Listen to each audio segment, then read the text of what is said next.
On December 3, 2016 at around 2 a.m. the police received a call from an Uber driver reporting that there was an abandoned car on a bridge in Belmar, New Jersey.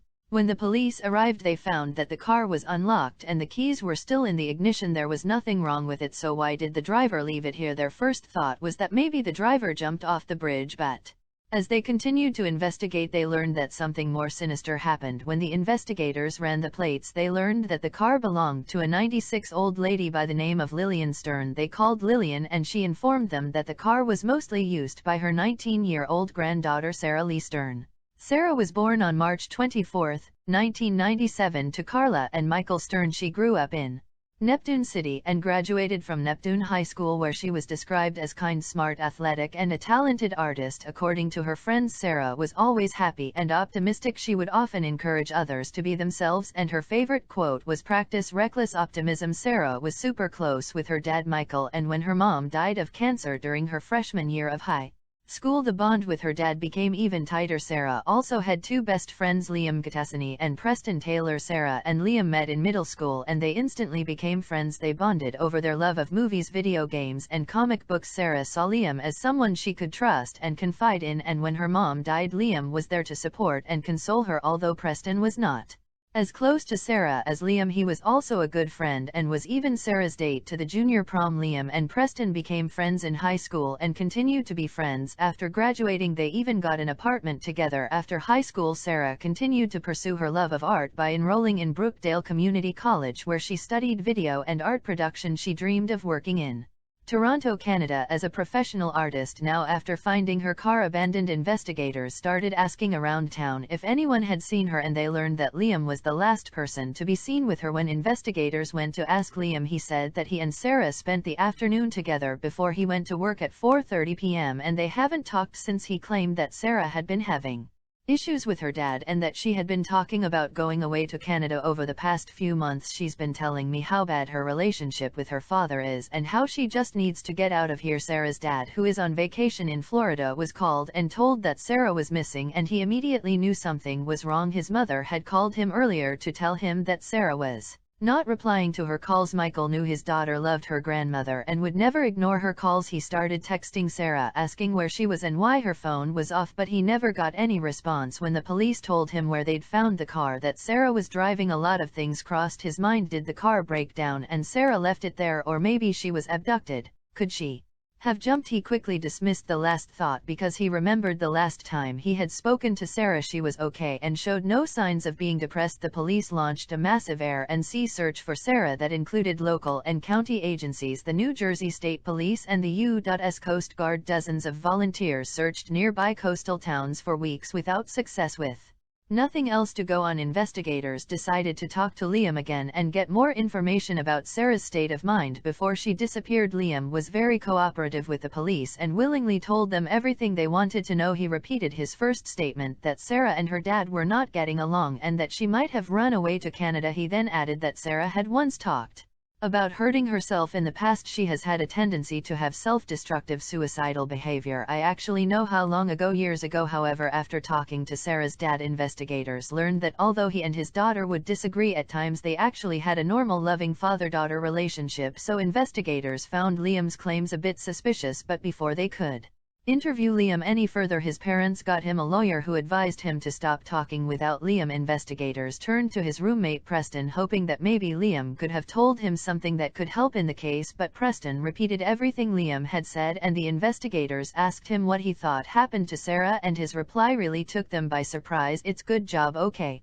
Why do you just jump? Just friendly stars that I've heard about what goes on with her dad. A month into the investigation, the police were yet to find any leads to explain Sarah's strange disappearance. Despite having searched everywhere for her body, they had still come up with nothing. At this point, they had also ruled out the possibility that Sarah might have hurt herself because everyone they had talked to except Liam and Preston maintained that she was in a good mood and could not have hurt herself. Then, in January 2017, a guy by the name of Anthony Curry, who was a former classmate of Liam, Preston, and Sarah, went to the police and told them something that would really turn the case around. He said that on Thanksgiving of 2016, days before Sarah disappeared, Liam had confided in him that Sarah found some money in a house owned by her family. He then revealed how he planned to kill her and take the money. He would throw Sarah's remains over a bridge and leave her car there so it would look like she jumped, and then Preston would drive the escape car.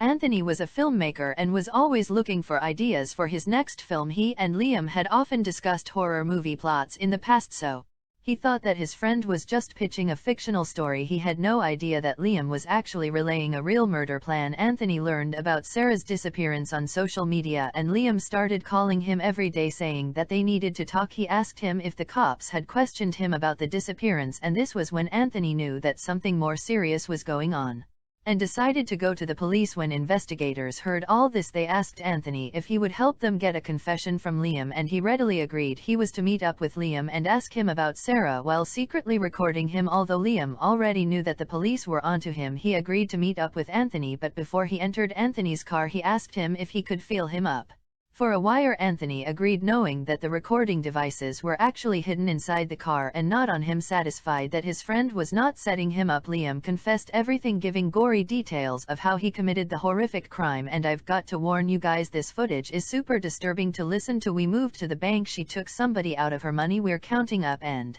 then she goes to walk out the front door. Drag her. My biggest problem was the dog, and her dog laid there and watched as I killed her, didn't do anything. He went on to give graphic details of how he did it, saying that he had even timed the whole thing on his phone so that he could still show up to work and secure an alibi. He said that it took him half an hour to take her life, and then he left and went to work as if nothing happened. After work he came back to dispose of Sarah's remains with the help of his roommate Preston, who he had offered to give a cut. He said that he had been planning this for 6 months and he expected to find at least $100K from the money that Sarah had found, but instead he got $10,000 old and brittle notes that were basically useless. She had one safe and she took money out and she only had 10 grand. It's really heartbreaking to imagine that Sarah really trusted these two monsters and considered them to be her friends. When Anthony asked Liam if he regretted what he did, he said that he didn't feel any different and didn't think much about it. After this confession, Liam was arrested and charged with multiple charges, including first-degree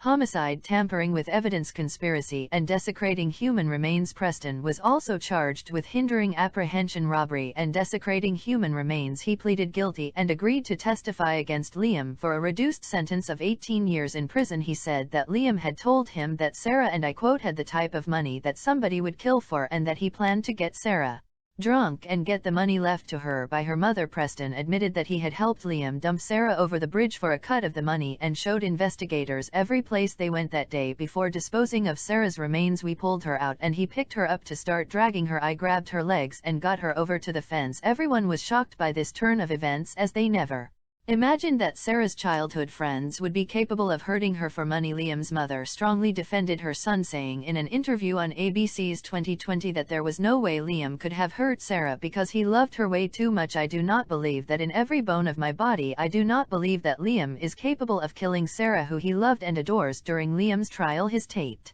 confession was submitted as key evidence since Sarah's remains were never found. The defense tried to have it thrown out, saying that it was a false confession and that Liam was auditioning for a role in Anthony's movie, but the jury didn't buy it and they found Liam guilty of all charges. He was later sentenced to life in prison without the possibility of parole. What makes this really a heinous event that these were two people, meaning Sarah and Liam, that knew each other since I believe grammar school, so I'll count one murder in the first degree. It's life imprisonment without the possibility of parole. After the sentencing, Sarah's heartbroken dad said he believed his daughter got the justice she deserved. It's been a long 2.5 years for this journey. I think finally we got justice for Sarah. I love my daughter and everybody else did too. The good kid, she was a talented artist, she was a rising star, her life ended way too soon. What do you think about this case? Let me know your thoughts down in the comment section and don't forget to like and subscribe for more.